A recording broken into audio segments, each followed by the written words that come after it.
Olá meus amigos, eu sou Joaquim Kanumba e trago-vos como tema para a videoaula de hoje Angola, que planos para o aproveitamento de quadros formados no país e na diáspora.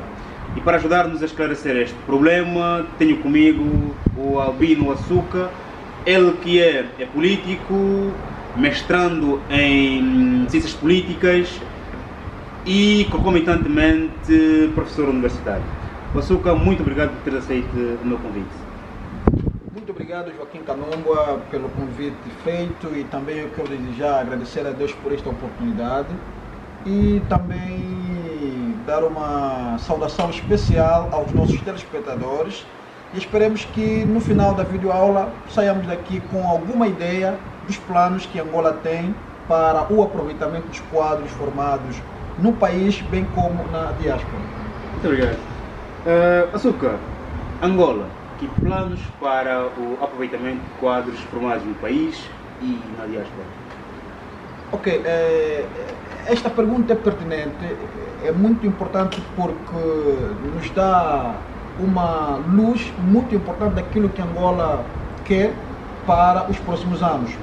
Portanto, eu gostava de fazer aqui uma breve introdução para situar os telespectadores, dizer que desde 1962 a formação de quadro para Angola foi muito importante, não só para trazer uma autonomia colonial intelectual, mas também para ter uma formação dos profissionais, tanto que dariam ou poderiam dar um desenvolvimento para o país. E, portanto, em 1975, já com a independência do nosso país, houve uma grande importância de poder avançar com o desenvolvimento interno do país. Tanto para este fim foram criadas estratégias, né, para formar os quadros. E, portanto, o Presidente da República, o Presidente Santos, José Eduardo dos Santos, num dos seus comentários, ele dizia que era preciso que houvesse melhores professores, porque a educação é a força motriz para o desenvolvimento da sociedade. Ou seja, nós só teremos um país desenvolvido se porventura tivermos uma educação sólida. Mas, como nós sabemos, o nosso país viveu um período de guerra, e por conta desta guerra o país teve uma desaceleração na formação de quadros. Que, portanto, com o fim da guerra civil em 2002,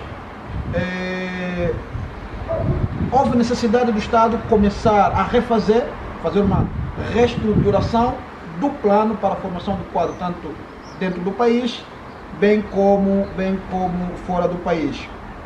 E, portanto, no ano de 2016 houve um despacho presidencial, e esse despacho presidencial fez com que o Presidente da República, na altura, criasse uma comissão interministerial, e essa comissão interministerial podia então estar encarregue para criar uma estratégia para o país num período de 2013 até 2020. E, portanto, para responder às necessidades do mercado, o país até 2020 precisaria de perto de 2.320.000 quadros para responder à demanda das necessidades do país, tanto quadros vindas do exterior, né, da diáspora, bem como os quadros do país. Exatamente. O Açúcar falou-nos em números. No entanto, gostava que respondesses a esta questão. Quantos quadros são necessários para garantir o desenvolvimento econômico, social do país? Em que áreas prioritárias devem ser observadas e apostadas? E quais são as possíveis estratégias para chegarmos a este objetivo? Ok, eu gostava de puxar da seguinte forma. Num dos congressos internacionais de médicos em Luanda, Evelise Freixta, ela havia avançado com alguns dados muito importantes. Primeiro, eu dizia que era necessário para responder à demanda do país, né, até 2020 perto de 1.230.000 quadros. Portanto, esse número que eu acabei de dizer foram taxados a partir de 2013. Portanto, em 2013 havia no país perto de 1.230.000 quadros formados, tanto no país quanto na diáspora. Portanto, para responder à demanda são necessários o dobro, nesse caso 2.320.000 quadros. Portanto, esse é o número que o país, né, através do Plano Nacional de Formação de Quadro, preconizou até a data de 2020. Por outro lado, eu tenho aqui comigo alguns dados que podem enriquecer a nossa aula. Dizer que em Angola, até 2013, havia perto de 24 milhões de habitantes. Mas esse número foi gradualmente subindo até 2019, não sabemos exatamente quantos somos. Hoje fala-se em 29 milhões, quase 30 milhões de habitantes. Pois, mas ainda não temos um censo para termos dados fidedignos. E, portanto, até 2020, né, espera-se que o número possa atingir pelo menos 7 milhões, ou se não mesmo 9,4 milhões, não é?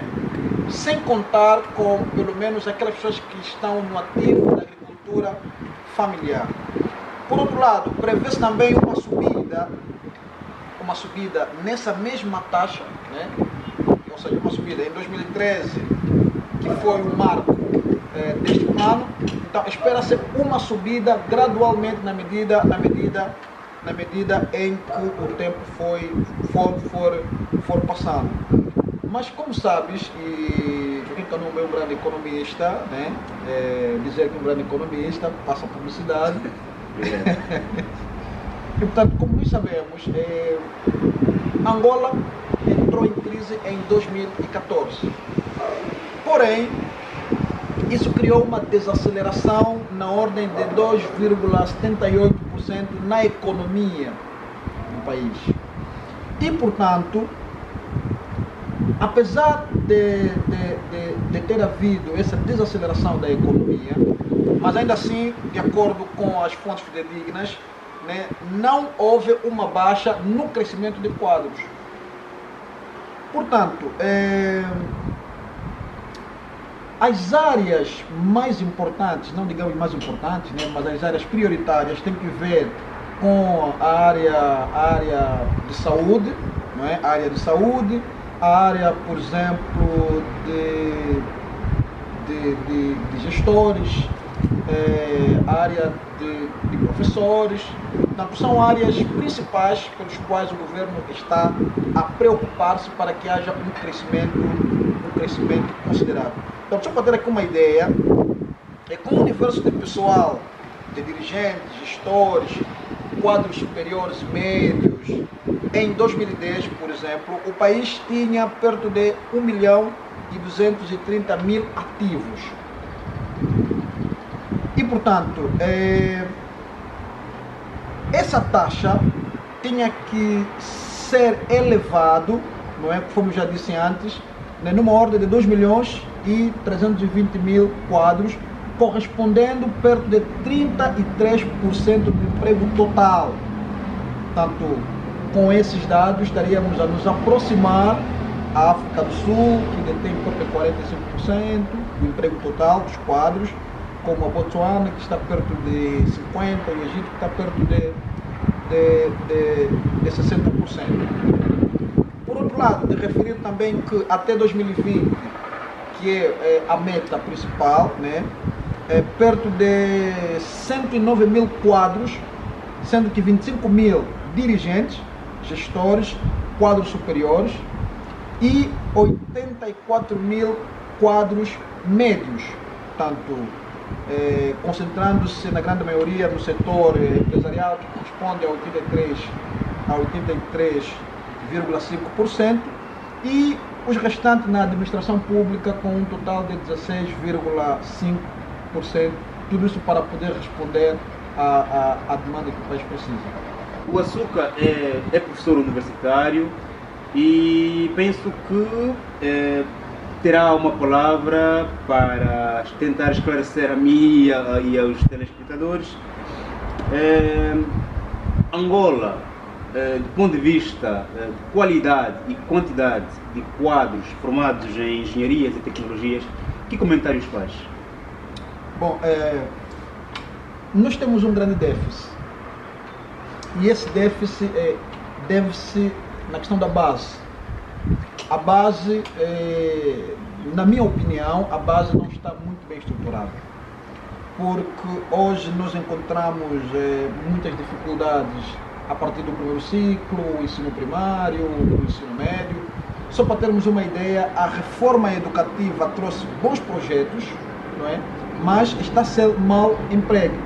Portanto, quando a base não está solidificada, significa dizer que teremos problemas graves nos cursos médios e nos cursos superiores. Portanto, a minha visão é que há muito trabalho por se fazer quanto aos aspectos das engenharias e tecnologias de informação. Há muito trabalho por se fazer. Portanto, o governo precisa apostar e ter um plano concreto de dizer, portanto, quais são as áreas em que o país necessita para as engenharias e se calhar as áreas de telecomunicações. E pegar um determinado número de jovens com capacidade e enviá-los para o exterior, né, para terem uma formação adequada, principalmente a questão do know-how. Se tu lembrares muito bem, logo no começo do ano letivo de 2019, apareceu um jovem que entrou em dois cursos por excelência, teve 20 valores. E, portanto, pessoas de gêneros, o Estado podia pegá-lo e aproveitar essas pessoas para enviar para o exterior, para poder explorar o nível intelectual dele, para poder depois contribuir para o país. Mas, por outro lado, só para ter aqui um dado rápido, de acordo com o Plano Nacional de Formação de Quadros, no que toca aos cientistas, engenheiros, portanto, o país quer, né, passar de 3 mil, ou seja, no ano de 2015 nós tínhamos 3 mil pessoas formadas nas áreas de ciências, bem como nas áreas das engenharias. Portanto, o país quer sair de 3 mil para 6.100. Portanto, essa é a perspectiva do Plano Nacional de Formação de Quadros. E, portanto, esperando que até 2025, portanto, essa cifra que eu disse, de 6.100 é até 2020. Portanto, mas o país espera que até 2025 possa se atingir 11.100, de formas para garantir um rácio de pelo menos 400 cientistas e engenheiros por 1 milhão de habitantes. Ou seja, em cada 1 milhão de habitantes, temos que ter um engenheiro ou então um cientista. Portanto, essa é a estimativa que o país tem. Mas mesmo assim é muito fraca, não achas que é muito fraca? 1 milhão de habitantes. Quer somente um engenheiro, acho que é uma perspectiva muito fraca, não achas? É uma perspectiva muito fraca e, portanto, comparando com a África do Sul, nós estamos muito distantes da realidade da África do Sul. A África do Sul está muito mais avançada em relação a Angola. E, portanto, nós precisamos trabalhar muito para, no mínimo, chegarmos quase à África do Sul em termos de cientistas, em termos de engenheiros. Porque o desenvolvimento do país passa necessariamente para as áreas técnicas. Como olha para a formação profissional a nível médio, isto é, no âmbito técnico-profissional? Será que estes jovens fazem parte do Programa Nacional de Desenvolvimento, isto é, num âmbito mais alargado, são também observados para contribuir para esta comunidade? Bom, eu penso que sim, né? Eu penso que sim, porque, repare, nós não podemos ser todos doutores. Mas pronto, os jovens devem estudar para... Mas é possível ter doutores? Não. Já aqui abrindo aspas por esta análise não empírica. Portanto, não é possível sermos todos doutores, portanto, a sociedade não caminharia, Cria desequilíbrios, certo? cria desequilíbrio social. E, portanto, os quadros médios ou então técnico-profissional, de acordo com o plano de formação de quadros, estão salvaguardados. Portanto, o MAPTES criou centros de empreendedorismo, onde muitos jovens correm para esses centros para obter informação técnico-profissional em questões de eletricidade, em questões de mecânica, de construção civil. Portanto, quanto mais quadros técnicos nós tivermos, melhor para o país. E, portanto, só para termos uma ideia, de acordo com este plano, o país tende a formar não só quadros superiores, tende a formar também quadros médios, tende a formar professores e investigadores, tende a formar aqueles jovens, como já disse, já me referi do MAPTES, que é um centro de empreendedorismo, onde os jovens vão lá adquirir formação técnico ou profissional. Portanto, o país, neste momento, tem um plano para os jovens. De aqui dizer que todos os jovens devem sonhar alto, no sentido de poder adquirir conhecimentos, porque só através da formação é que nós conseguimos sair da pobreza. Portanto, um país tecnicamente formado, é um país que tem grande sucesso. Portanto, Angola só vai ter um desenvolvimento socioeconômico no momento em que tivermos uma formação de qualidade ao nível técnico ou profissional. Portanto, o país tem planos para a formação de quadros também na área de empreendedorismo e desenvolvimento empresarial. Ou seja, aqueles jovens que têm uma capacidade, de criação de negócio.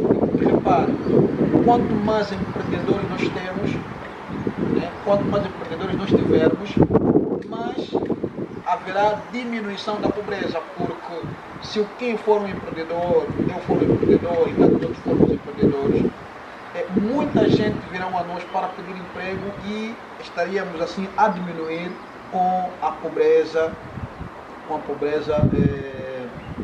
no seio da sociedade angolana. Quais são os grandes desafios de Angola em relação à formação de quadros a nível nacional e a nível internacional, também, se quiser mencionar?